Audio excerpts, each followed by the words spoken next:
Hello everyone, here is Afra Siab. Today we are going to solve Cambridge IGCSE Physics Paper 2 Multiple Choice Extended held on May-June 2016 and paper code is 0625 with variant 22. So let's start from question number 1. Question number 1. The diagram shows an enlarged drawing of an end of a meter rule. It is being used to measure the length of a small feather. What is the length of the small feather? So here we have to measure the length of this feather. First of all, we see here there is also a meter rule and it is calibrated in millimeter and centimeter. I draw here lines to find out the total length of this feather. The starting point lies at 10 millimeter, while the ending point lies at 29 millimeter. So the total length of this feather L, it will be equal to 29 minus 10, which is 19 millimeter. Now we see the options. Option A 19 millimeter, B 29 millimeter, C 19 centimeter, D 29 centimeter. So A option is correct from here. Question number 2. A car travels along a straight road. The speed time graph for this journey is shown, during which labeled part of the journey is the resultant force on the car 0. So on which portion of this graph the resultant force on the car must be equal to 0? Resultant force must be equal to 0 when acceleration is equal to 0. Because according to Newton's second law of motion, F is equal to ma. When force is equal to 0, acceleration must be equal to 0. And acceleration is only 0 when the speed is not changing. Speed is constant. Now we see the graph. Here in a portion B, the speed of the car remains same. And acceleration A, it is basically equal to change in speed delta V divided by time. When the speed remains constant, acceleration must be equal to 0 so that the resultant force on the car will be equal to 0.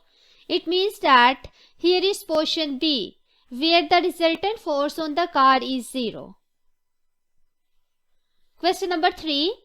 A large stone is dropped from the bridge into a river. Air resistance can be ignored. Which law describes the acceleration and the speed of the stone as it falls? Acceleration of the stone, speed of the stone. Option A, constant, B, constant increasing, C, increasing constant, D, increasing. First of all, here we have to find that what will be the effect on the acceleration and the speed when the air resistance is ignored. I suppose here is stone, and when it is falling, its weight is acting in downward direction. Here we ignore the air resistance. There is no force that is acting in opposite direction.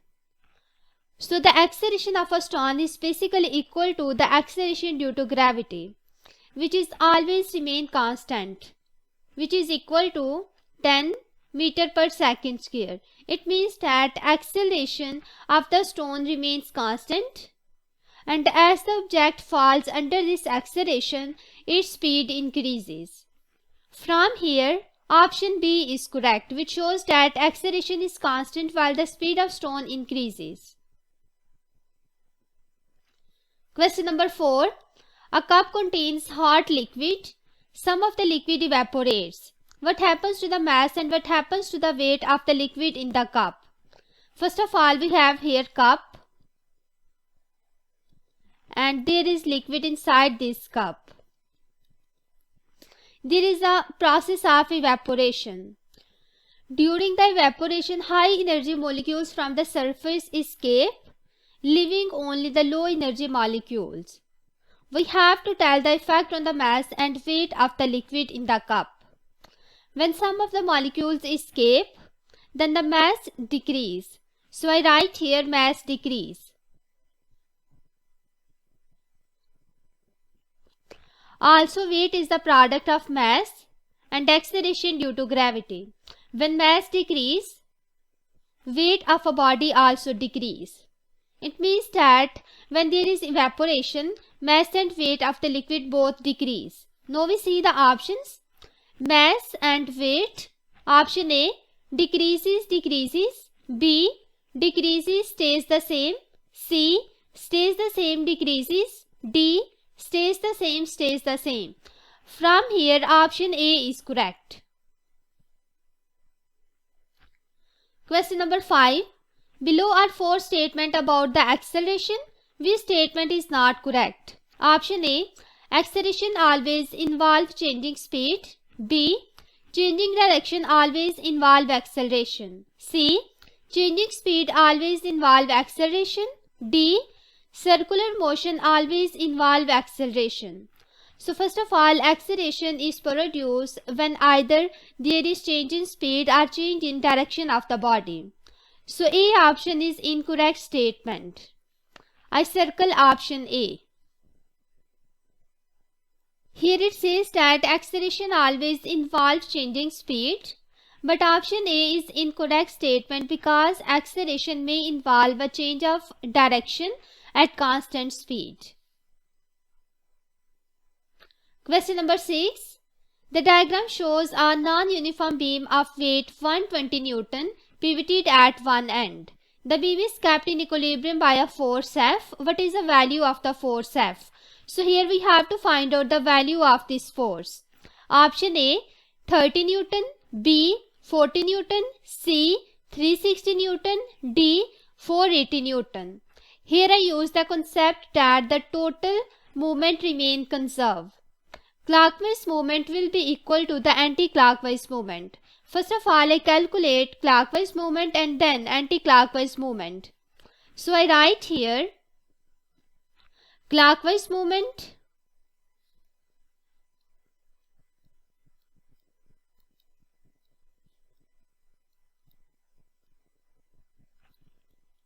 is a product of force and perpendicular distance from the pivot point. Here the clockwise movement is caused by this weight, which is 120 Newton, and this distance from the pivot is given 20 centimeters. So I write here 120 multiplied by 20 centimeter. Next I find out the anti-clockwise movement. I write here anti-clockwise movement. This will be equal to anti-clockwise movement is caused by force. Force we have to find out its magnitude, but its distance is given 60 cm from the weight and weight is 20 cm from the pivot point. So the total distance will be 60 plus 20, which is equal to 80 cm. So I write here F multiplied by 80 cm. Now both of these moments will be equal in order to calculate force. So I write here 80 multiplied by F. This will be equal to 120 multiplied by 20. From here force will be equal to 120 multiplied by 20 divided by 80. Force will be equal to 30 Newton. From here option A is correct. Question number 7. An object is acted upon by a 3 Newton force and by a 4 Newton force. Each diagram shows the two forces. Which diagram also shown the resultant acts of these two forces? Here we have two forces, 3 Newton and 4 Newton, and we have to find out the resultant of both of these forces. Here we use head to tail rule. According to the head to tail rule, I draw first vector. I suppose 3 Newton is in this direction. Then I have to draw the second vector in such a way that the tail of the second vector coincides with the head of the first vector. This point is tail, while the arrow shows head. Now I am going to draw the second vector. It will be like this. The direction of the resultant vector will be from the tail of first vector to the head of the last vector. Now I'm going to draw the resultant vector. It will be like this. Here in the option A and B, we observe that these vectors are not added according to head to tail rule because the tail of the second vector is not coinciding with the head of the first vector. So A and B options are incorrect. In the option C, 3 Newton is horizontal while the 4 Newton is vertical force, and there is a resultant that is shown by X. So in this case, the resultant X is split into horizontal and vertical component. So C option is correct from here. Question number 8. The engine of a car produces a driving force of 5000 Newton on a car. Resistive force R also act on the car as shown. The car has a mass of 800 kg and acceleration is 1.0 meter per second square. What is the value of R? So here we have to find out the resistive force R. I write here net force in this case. It will be equal to 5000 Newton minus R. That is the resistive force because both of these forces are acting in opposite direction. So that's why I write here minus sign. R will be equal to 5000 minus net force. According to Newton's second law of motion, F is equal to ma. So I write here R will be equal to 5000 minus ma. Mass and acceleration is given. I am going to put values here. Mass is 800 multiplied by 1.0 meter per second square, which is the acceleration. So resultant R will be equal to 5000 minus 800, which will be equal to 4200, and the unit is Newton. So the resistive force will be 4200 Newton, which is given in the option B. So B is correct from here. Question number 9. A stone of mass m is held at rest in water. The stone is released and falls vertically a distance h. The stone reaches a speed v. Some of the original energy of the stone is transferred to the water. As it falls, resistive forces causes the temperature of the water and stone to increase. Which expression gives the work done against the resistive forces? So here we have to write the expression to find out the work done against resistive forces. As the body falls, it loses its gravitational potential energy. And loss in gravitational potential energy will be equal to gain in kinetic energy plus work done against the resistive forces. So I write here loss in gravitational potential energy will be equal to gain in kinetic energy plus work done against resistive forces.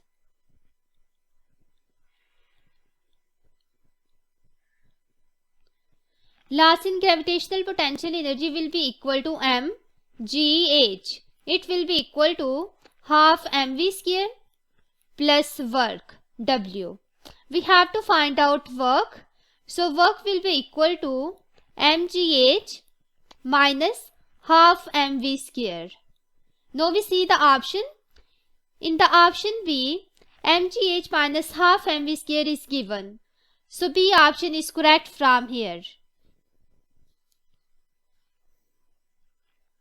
Question number 10.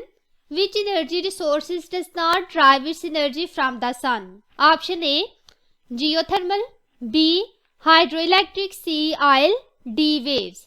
So geothermal energy derives its energy from the earth. Option A is correct from here. Question number 11.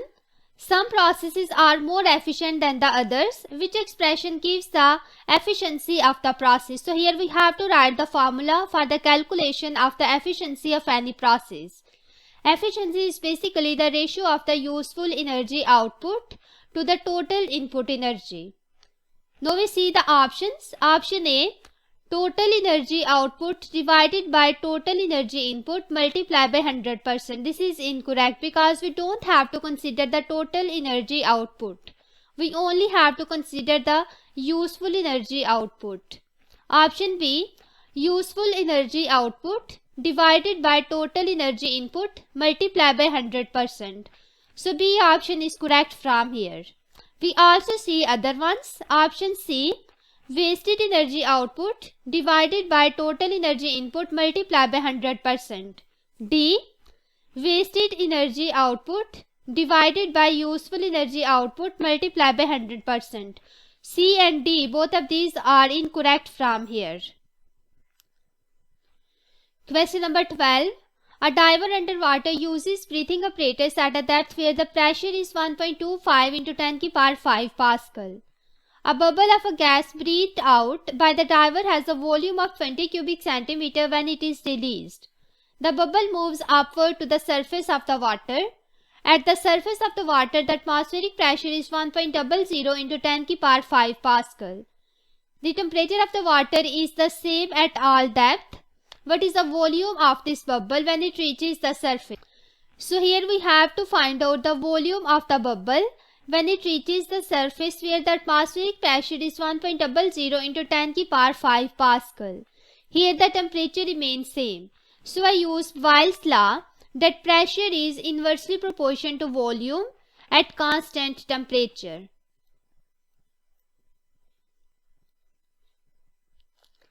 From here I write here P1 V1 will be equal to P2 V2. We have to find out the value of V2. So there will be V2. It will be equal to P1 V1 over P2. Now I am going to put values here. V2 will be equal to P1 is 1.25 multiplied by 10 to the power 5 multiplied by V1 which is 20 cubic centimeter divided by P2 which is 1.00 into 10 to the power 5 Pascal. So that V2 will be equal to 25 cubic centimeter. Now we see the options. Option A 15 cubic centimeter, B 16 cubic centimeter, C 20 cubic centimeter, D 25 cubic centimeter. So D option is correct from here. Question number 13. The diagram shows a simple mercury barometer. Here is mercury barometer. The atmospheric pressure increases. Which distance increases? Option A VW, B WY, C XY, D XZ. By increasing the atmospheric pressure, which one of the following distance increase? In this figure, we can see that height WY. This is basically used to measure the atmospheric pressure in the millimeter of mercury. If the atmospheric pressure increased, then this distance WY also increased. Now we see the options. Here WY distance is given in option B. So B option is correct from here. Question number 14. Which statement describes what happens as the ice at 0 degrees start to melt to become water? So here is change of phase. Ice changes into water. So temperature remains constant but energy will be absorbed. Now we see the options. Option A, energy is absorbed and temperature remains constant. B, energy is absorbed and the temperature rises. C, energy is released and the temperature remains constant. D, energy is released and temperature rises. As the bonds in the ice is very strong as compared to the water, it means that in order to break this bond, we required energy. So ice absorb energy in order to melt and become water, but the temperature remains constant. From here, option A is correct. Question number 15. Smoke particles illuminated by a bright light are seen through a microscope. They move about randomly. What causes this motion? Option A, attraction between the smoke particles and the molecules of the air.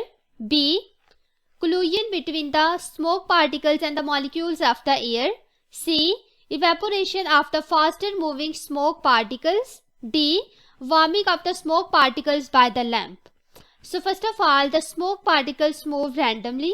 It is because of the reason there is a collision between the smoke particles and the molecules of the air. So B option is correct from here. Question number 16. A liquid is at a temperature below its boiling point. The liquid is then heated so that it becomes a gas at a temperature above its boiling point. Which row correctly compares the liquid with the gas?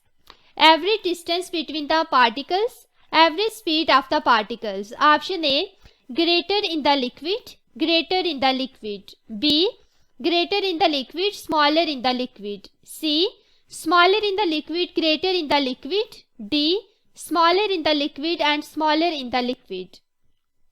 So first of all, the spacing between the molecules of a liquid is smaller as compared to the molecules of the gas. I am going to draw here.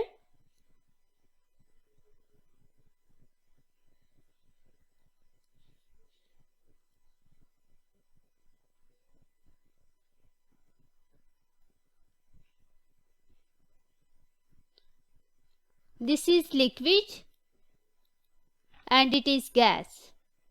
We can see here the spacing between the molecules of a liquid is smaller as compared to the spacing between the molecules of a gas, due to which the average speed of the particles of the liquid is smaller as compared to the gas. From here, option D is correct. I circle option D. Question number 17. A beaker of liquid is left on a laboratory bench. There is an electric fan in a laboratory causing a drop over the liquid. The liquid evaporates. Which row shows the two changes that will both causes the liquid to evaporate more quickly? Here we have to increase the rate of evaporation. What we have to do? Change the surface area of the liquid. Change the speed of fan. Option A, decreases, decreases. B, decreases, increases. C, increases, decreases. D, increases, increases. By increasing the surface area of the liquid, the rate of evaporation increase. More molecules escape from the liquid. And also by changing the speed of the fan, we can change the rate of evaporation. By increasing the speed of the fan, the rate of evaporation increase. From here, option D is correct. Question number 18. Which process occur in a metal to cause thermal conduction? Electron transfer, proton transfer and lattice vibration. Here are some keys. Tick shows process occur and the cross shows process does not occur. Option A. Here electron, proton transfer and lattice, all of these involved. This is incorrect because the conduction in the metal take place due to the presence of the lattice vibration and electron transfer. From here, option C shows that electron transfer involved and also the lattice vibration. It means that option C is correct from here. Question number 19. A wooden beam is painted part black and part white. The beam absorbs infrared radiation from the sun during the day and loses infrared radiation to the surrounding at night. Which part of the beam heats up more quickly during the day and which part cools down more quickly at the night? Part heating up more quickly, part cooling down more quickly. Option A, black and black. B, black and white. C, white and black. D, white and white. There are two colors, black and white. Black color is a good absorber as well as good emitter of the radiation, while the white color is bad absorber and bad emitter of the radiation. It means that the part that heat up and cool down more quickly is black. From here, option A is correct. Question number 20. 5.0 gram of the water at 25 degrees C is dropped onto a large block of ice at 0 degrees C. The water cools to 0 degrees C and some of the ice melt. Assume that all the energy lost by the water is gained by the ice. What is the mass of the ice that melt? So here we have to find out the mass of the ice that melt here. The specific heat capacity of the water is 4.2 joule per gram per degree C. The specific latent heat of fusion of ice is 340 joule per gram. So first of all, here I write that the amount of latent heat gained by the ice will be equal to the amount of specific heat lost by the water.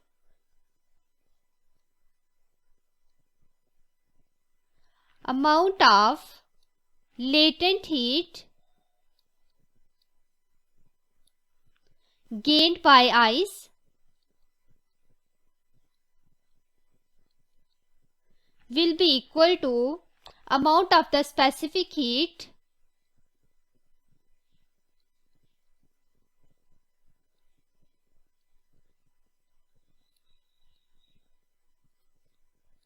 lost by water.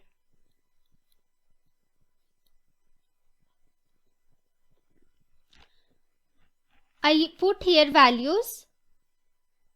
L steam multiplied by mass of steam, because here ice melt and it changes into steam. This will be equal to water multiplied by mass of water multiplied by change in temperature. This is also for the water. Now I am going to put values here. The specific latent heat of fusion is given 340.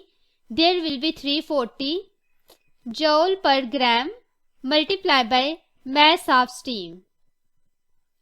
This will be equal to specific heat capacity for the water is 4.2 joule per gram per degree C multiplied by mass of water is 5.0 gram multiplied by change in temperature. This will be 25 degree C minus 0 degree C. It will be equal to 25 degree C. So that mass will be equal to 4.2 multiplied by 5.0 multiplied by 25 divided by 340. So mass will be equal to 1.54 gram. Now we see the options. Option A 0.062 gram, B 0.087 gram, C 1.5 gram, D 10 gram. From here option C is correct. Question number 21. The frequency of the wave is doubled. The speed of wave does not change. What happens to the wavelength of the wave? Option A, it becomes 4 times as large. B, it does not change. C, it doubles. D, it halves. First of all, we know the relation V is equal to F lambda. Here V is the speed, F is frequency and lambda is wavelength. Here speed remains same. Speed will be same, but frequency is double. There will be 2F. What will be the wavelength? I write here V prime is equal to F prime and wavelength prime. V prime will be equal to V because the speed remains same, but the frequency is double. There will be 2F. And what will be the value of the wavelength? It will be 1 over 2 lambda. So that these two cancels by this and V is equal to F lambda again. This V prime will be equal to V. It means that wavelength should be half. Lambda prime will be equal to 1 over 2 lambda. From here option D is correct. Question number 22. Which row shows the nature of the light waves, sound waves and X-rays? Light waves, sound waves, X-rays. Option A, longitudinal transverse.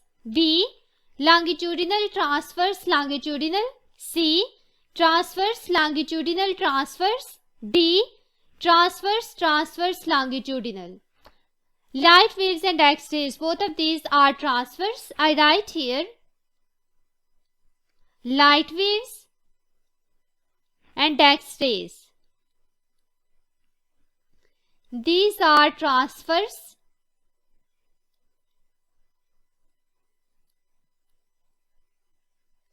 while the sound waves are longitudinal.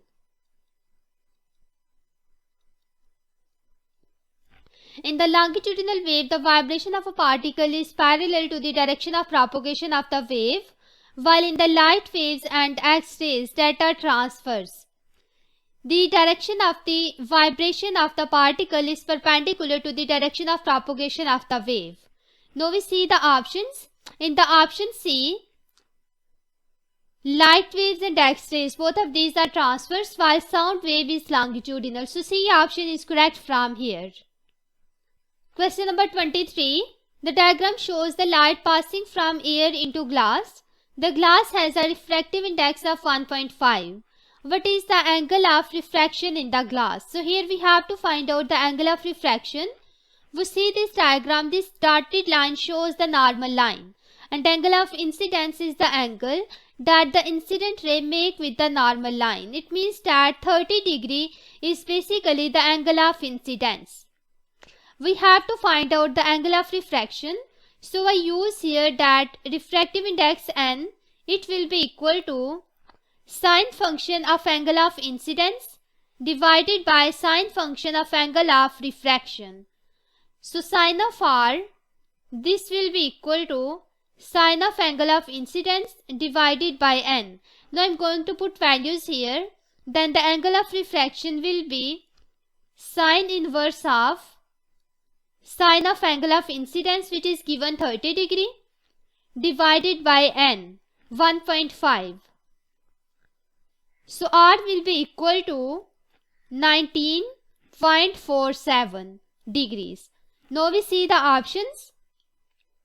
Option A 19 degree, B 22 degree, C 35 degree, D 49 degree. From here option A is correct. Question number 21. Visible light has a frequency of approximately 5.0 into 10 to the power 14 Hz. M and N are two other types of electromagnetic radiation. The frequency of the M is 5.00 into 10 to the power 6 Hz. The frequency of the N is 5.0 into 10 to the power 15 Hz. Which type of radiation are M and N? First of all, here is visible light whose frequency is 5.0 into 10 to the power 14 Hz. I write here 5.0 into 10 to the power 14 Hz, and it is for visible light.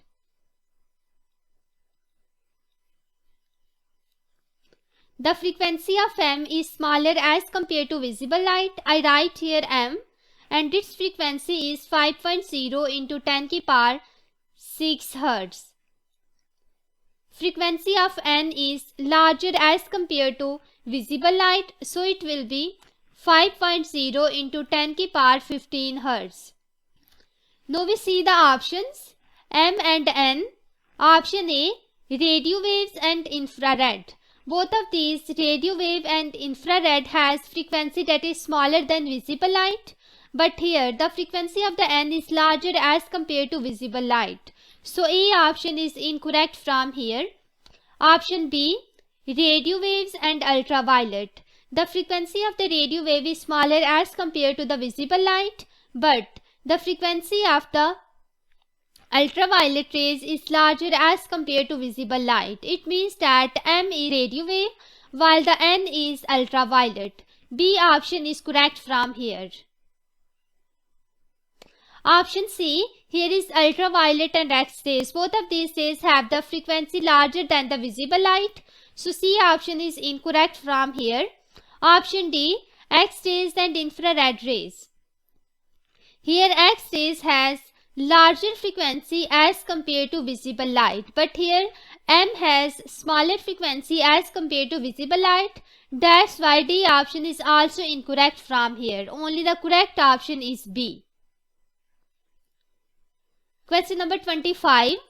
The diagram shows a converging lens forming an image of the object. Which statement about the image is correct? Option A, it is real and can be seen by the eye at X. B, it is real and can be seen by the eye at Y. C, it is virtual and can be seen by the eye at X. D, it is virtual and can be seen by an eye at Y. In this diagram we can see here object is on the left side of the converging lens and converging lens is used to converge the rays at a single point. The rays from the object falls on the converging lens, and after refraction by the converging lens they meet at a single point. Here we can see rays on the right hand side, they cannot meet at a single point. It means that we have to extend them in the backward direction to form an image, and the image is formed on the left hand side. It is on the same side as that of the object. So this image is visual image, and we can see this image through the eye Y. Now we see the option. It is given in the option D that image is visual and it can be seen by the eye at Y. So D option is correct from here. Question number 26. A small potential difference V is applied across a filament lamp. The current I in the lamp is measured. V is increases in stages and I is measured at each stage. Which graph shows the result obtained? Option A, B, C and D. 4 curves are shown, that is current voltage characteristics. For the filament lamp, by increasing the temperature, resistance of the filament lamp increase. I write here temperature increase, the resistance of the filament lamp also increase. Now we find out the slope of this graph. Slope will be equal to I over V. But according to Ohm's law, V is equal to IR and R is equal to V over I. It means that slope and resistance, both of these are reciprocal of each other. I write here slope will be equal to 1 over R. Here we have to increase the resistance. It means that slope should be decreased. In the option A, decreasing slope is shown. So A option is correct from here. Question number 27. A resistor of resistance R is connected to a battery of EMF V. There is a current I in the resistor. Power P is dissipated by the resistor and in the time T, the energy transferred is E. Which expression is correct? Option A, E is equal to IVT, B, E is equal to PIT, C, P is equal to VIR, and option D, P is equal to V over R. First of all, we know that power is the rate of transfer of energy. I write here power is equal to E over T, and also power is the product of current and potential difference. So here will be I multiplied by V. Now I have to compare both of these equations.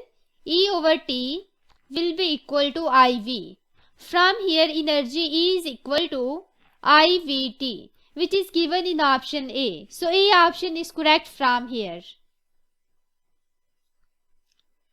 Question number 29.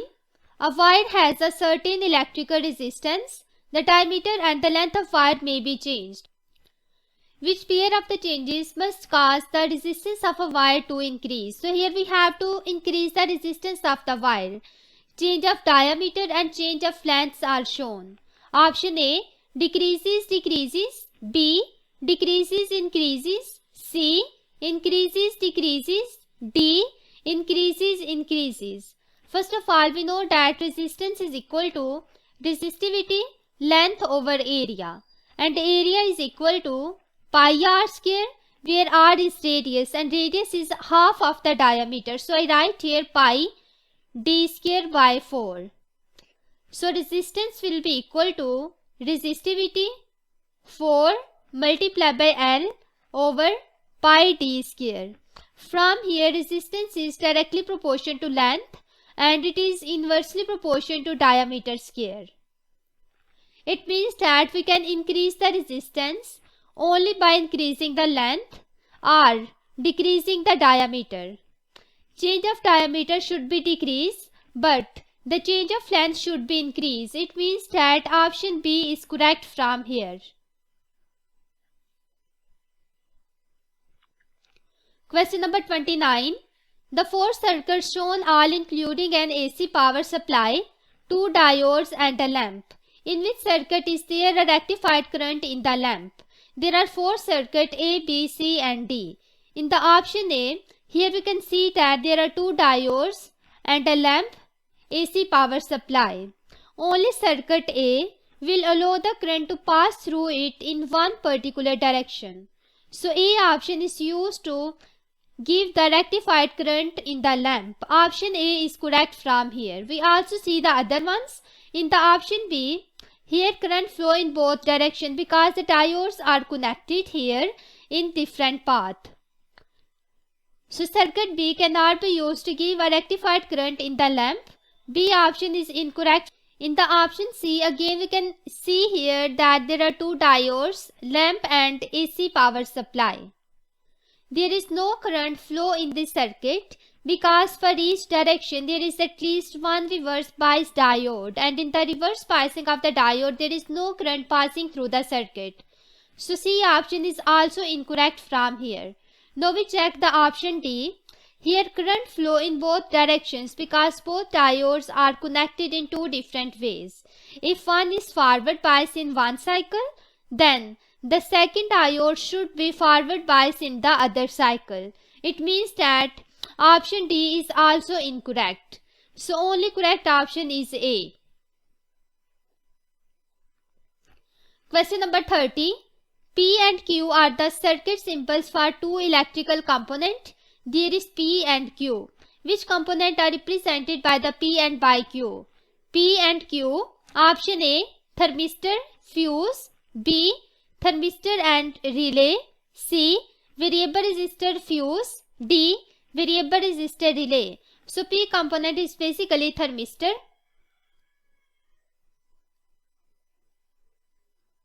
And Q is fuse. From here option A is correct. Question number 31. The diagram shows a combination of the logic gates. Here are two inputs P and Q and two outputs X and Y. Input P is at logic state 0, which is low, and the input Q is at logic state 1, which is high. What are the logic state at the output X and at output Y? Output X, output Y. Option A, 0, 0, B, 0, 1, C, 1, 0, D, 1, 1. First of all, we see this circuit. Here are two inputs P and Q. This is NOT gate. This 0 input come here. By the application of the NOT gate, 0 changes into 1 and 1 changes into 0. So the output of the NOT gate must be 1. This one comes here as it is. Here will be 1 and here it also equal to 1. Now this is NAND gate. NAND gate is formed when we apply NOT gate over AND gate. 1 and 1. When both of these are combined by the AND gate, here will be output 1. Because in the AND gate we say if both of the inputs are high, the output will be high, otherwise output will be low. So here will be output 1 for the AND gate. When we apply NOT gate, here will be 0. So the output of NAND gate will be equal to 0. This 0 will be the output X, and also this 0 comes here and it becomes the input of the NOR gate. NOR gate is formed when we apply NOT gate over OR gate. In the OR gate, we say that if any one of the input is high, the output will be high. Here 1 is high input, so output of the OR gate will be 1. By the application of the NOT gate, output will be 0. So output Y will be equal to 0. It means that both of the output X and Y, it is equal to 0, which is given in the option A. So A option is correct from here. Question number 32. The diagram shows a part of a circuit used to switch street lamps on and off automatically. In the evening, it gets dark, which row shows the effect on the resistance of the light dependent resistor and on the potential difference across it. Resistance of the LDR, potential difference across LDR. Option A, decreases, decreases. B, decreases, increases. C, increases, decreases. D, increases, increases. First of all, we see this circuit. Here is light dependent resistor and other is fixed resistor. When light falls on the light-dependent resistor, its resistance decreases. In the darkness, the resistance remains high. I write here, in darkness, resistance is high. But if the light is bright, resistance should be low. I write here, in the bright light, resistance is low. So here it is given that in the evening it gets dark. It means that there is darkness. Resistance of the LDR should be high. Here resistance should be high. When the resistance increases, the potential difference across the LDR also increase because it's a potential divider. Here R1 over R2 is equal to V1 over V2. It means that in the evening when it gets dark, the resistance of the LDR and potential, both of these increases. Now we see the options. In the option D, the resistance of the LDR and potential difference across LDR both increases. So D option is correct from here. Question number 33. A domestic circuit includes a 30 ampere fuse. This protects the wiring if there is too much current in the circuit. In which wire is the 30 ampere fuse positioned and what does it do when it operates? Position and operation. Option A, live wire disconnects the circuit. B, live wire reduces the current to 30 ampere. C, neutral wire and disconnects the circuit. D, neutral wire and reduces the current to 30 ampere. The function of the fuse is to disconnect the circuit from the live wire by melting if large amount of current is coming from the live wire, which can affect the component of a circuit badly. It means that its position will be live wire and operation is to disconnect the circuit. From here option A is correct. Question number 34. A strong electromagnet is used to attract pins. What happens when the current in the coil is halved? Option A, no pins are attracted. B, some pins are attracted but not as many. C, the same number of pins is attracted. D, more pins are attracted. So here the current is half. It means that I prime is equal to 1 over 2I. When we reduce the current, the strength of magnetization of the electromagnet also decrease. So here B decrease. By decreasing the strength of magnetization of the electromagnet, some of the pins are attracted but some of these falls. It means that option B is correct from here, which shows that some pins are attracted but not as many. Question number 35. The diagram shows a transformer. Here is transformer. Input voltage and output voltage is shown. Primary coil 800 turns and secondary coil 40 turns. The input voltage is 240 volt. What is the output voltage? So here we have to find out the output voltage. Here I use the concept that the ratio of the number of turns will be equal to the ratio of the voltage. I write here Ns over Np will be equal to Vs over Vp. Here we have to find out the value of the output voltage, which is the voltage across secondary coil. So I write here Vs will be equal to Ns over Np multiplied by Vp. Now I am going to put values here. Number of turns of the secondary coil is 40 divided by number of turns of the primary coil is 800 multiplied by the input voltage is 240. So Vs will be equal to 12 volt. Now we see the options. Option A 6.0 volt, B 12 volt, C 20 volt, D 40 volt. From here option B is correct. Question number 36. The diagram shows a shaded area where the direction of magnetic field is into the page. A beam of beta particle enters the magnetic field as shown. In which direction is the beam of beta particle deflected as they enter the magnetic field? Option A, into the page. B, out of the page, C, down the page, D, up the page. Here the direction of the magnetic field is given, which is into the page, and the beam of beta particles is going from left to right. Here we have to find out the direction of the force, which can be found out by using the Fleming right hand rule. According to the Fleming right hand rule, keep your hand parallel to the plane of magnetic field such that the thumb should point towards the direction of the force.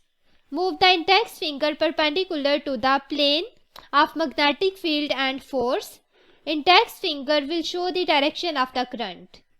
From here, the direction of the force will be down the page. It means that the beam of the beta particle will be deflected down the page. C option is correct from here. Question number 37. A very important experiment increased scientists' understanding of structure of matter. In the experiment, particles scattered as they passed through the thin metal foil. Which particles were used and to which conclusion did the experiment lead? Particles. Conclusion. Option A. Alpha particles, matter is made up of atoms. B. Alpha particles, atoms have a very small nucleus. C. Beta particles, matter is made up of atoms. D. Beta particles, atoms have a very small nucleus. So the conclusion of this experiment is that in the atom there is a very small nucleus and the particles will be alpha particle. From here option B is correct.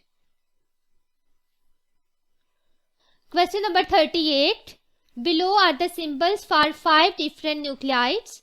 Here is X, nuclide 1, 2, 3, 4 and 5. Which 2 nuclides are isotopes of the same element? So which one of the following are the isotopes of the same element? Option A. Nuclide 1 and 2. B. Nuclide 2 and 3. C. Nuclide 2 and 5. D.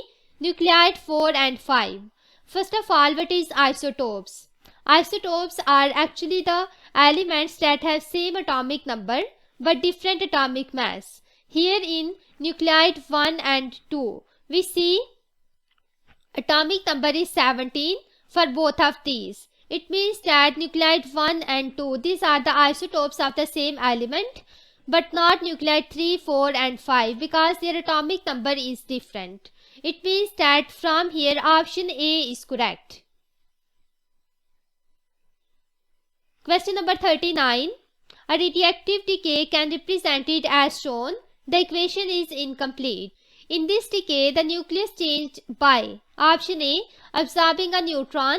B. Absorbing a proton. C. Emitting an alpha particle. D. Emitting a beta particle. First of all, here is Pa and it changes into uranium.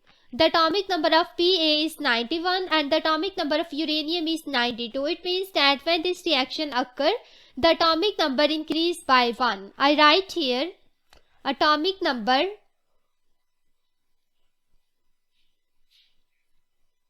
increased by 1. But what's about the mass number? Here is 233. On the right hand side, here is also 233. It means that mass number remains same. I write here mass number remains same.